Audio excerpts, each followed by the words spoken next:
Israel gave me everything. I'm the product of peace between Jews and Arabs, and how Jews and Arabs can live peacefully side by side together as brothers and sisters. My name is Sophia Salma Khalifa, and this is my story. I'm a Muslim Arab growing up in Israel. I'm a mother of two, and I have a master's from Stanford University. I was born to a Muslim family in Israel. My mom is a single mom. I have 8 siblings. My dad has 2 wives in parallel, and my mom decided she didn't want to live with his wife in the same house and didn't want to be in that village. And she went and moved to Nahariya. This is the Jewish town in northern Israel where she raised us, 9 children, on her own. We were supported by the welfare in Israel, by the welfare system, because otherwise my mom would not be able to provide. Israel is a very beautiful and strong multi-ethnic democracy. Around 20% of the population are Arab Muslims, like myself. We also have Christian Arabs, we have Druze. The Arab citizens of Israel receive equal rights. They get welfare, they get education, they get healthcare, they get all the rights, the protection, anything that a Jewish citizen would get. My Muslim teacher used to teach us everything about the Jews who stole the land. He would be teaching us that we would never be able to become anything in this country because this is the Jewish country, and the Jewish people would not allow you to become an engineer. They would not allow you to become doctor. You cannot be anything. And we will have to resist. We would have to fight. We would have to do everything that we can to get the land back. I remember leaving these classes feeling like I don't have a future. But that really contradicted my experience with the Jewish people that I met. Because they were loving, they were kind, I was their friend, I would go to their houses. They didn't mind that I was Arab, they didn't see me as an Arab. They see me just as their friend. So it didn't land very well with me. I was with my girlfriend, she was staring, and I was asking her, like, what are you thinking about? And she said, like, you know, I really wish one day to become a suicide bomber. I really wish to become a shaheed one day. That moment really broke me to pieces.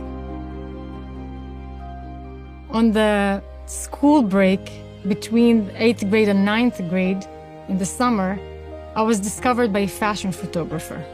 That sounds really exciting. I should try that. But I knew that this is a choice of no return. I cannot step my foot in the village if I'm a model. I traveled to Europe for work, and I spend a lot of my time in Tel Aviv. My uncle, my mother's brother, he threatened to cut off my head for dishonoring the family. And he obviously could not do that because we live in Israel, and Israel protects women. When he said that to my mom, she told him, "You won't even touch a hair on her head." I felt so empowered by her. And I wanted to send this message to all the Arab girls that you can be anything that you want. You can pursue any path that you want. It's very important to note that Israel pulled out of Gaza completely, unilaterally in 2005. They uprooted all the Jewish citizens who used to live in Gaza. All of them. All of them were taken out forcefully. After 2005, there was no Jew alive or dead in Gaza. They even take out the graves of the Jewish people because they didn't know what is going to happen to the graves. And this was a test case to see how a self-governing Gaza would look like. Gaza is a very fertile land. They had greenhouses that used to export flowers to all of Europe. And the hope in Israel was that we're hoping that Gaza can become the Singapore of the Middle East. This tiny country that has this very good economy with all the greenhouses, and they have the most beautiful beaches in the region, and they can go and fish, they can build, we're going to help them in tech. This is our path for peace. Days after the Jews, left Gaza, Hamas went and burned out all the greenhouses. They burned everything to the ground because this was the Jews' greenhouses before. If people care about Muslim lives or any Palestinian lives in Gaza, you first and foremost want to make sure that their leadership cares about them. And Hamas is a sovereign government of Gaza. It's a terror organization that hijacked the Palestinian people for their own religious cause of transforming the Middle East and the entire world into an Islamic state. Palestinians don't have the right to say the truth. They cannot openly speak about the atrocities that Hamas is doing to them. If they speak against it, they're dead. People keep saying, if you're calling Hamas a terror organization, this is Islamophobia. No, this is not Islamophobia, this is the fact. I love Muslim people, I'm a Muslim. My family is Muslim, and I'm still condemning what Hamas did. Why people cannot see the truth about this situation? A lot of these people come from a reality that they teach you from a very young age to hate the Jews. The Jews stole the lands to the Palestinians. The Jews are responsible for all the atrocities in the world, and we just need to destroy them. So some of the people are brainwashed, and they're sometimes blinded to their own anti-Semitism. They say, I'm not anti-Semitic, I'm anti-Zionist. Now, what does that mean? It's like saying, I'm for women, but I don't think they should have rights. Because Zionism means that you believe in the Jewish people's right to have a state where they're safe and free from persecution, right? So how can you stand for the Jews and not wanting them to be able to defend themselves?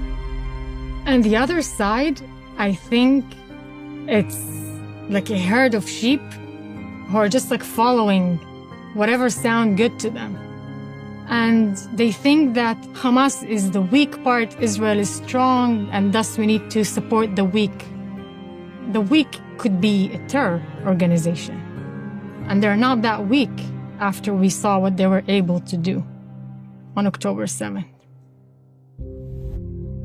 The everyday American should care about this because the West is going to be next. Israel is just the first. Some of the countries, the Arab countries, or let's take for example Iran, calls Israel the small devil and America the big devil. Is this what we want to support in this country? I hear a lot of people calling Israel an apartheid state. Maybe let's start with explaining what is an apartheid. It's a discrimination based on race. Arabs in Israel, who constitute 20% of the Israeli population, they're equal citizens. They're getting all the rights from Israel. They have education, healthcare, welfare, full rights, full protection. They're equal citizens for everything. Where's the apartheid? I'm very proud in being Arab. I'm very proud about being Muslim. But all I needed as a child, as a human being, to realize my full potential was give me the security, the safety, the education. Give me the opportunity. Israel gave me everything. I'm the product of peace between Jews and Arabs, and how Jews and Arabs can live peacefully side by side together as brothers and sisters. As an Arab Muslim, it's very important for me to speak out about these topics, to support Israel. You have to speak the truth. You have to stand with justice. I know the truth. People who didn't live in Israel don't know the truth, and we need to fix it. Thank you for watching this video. To keep PragerU videos free, please consider making a donation.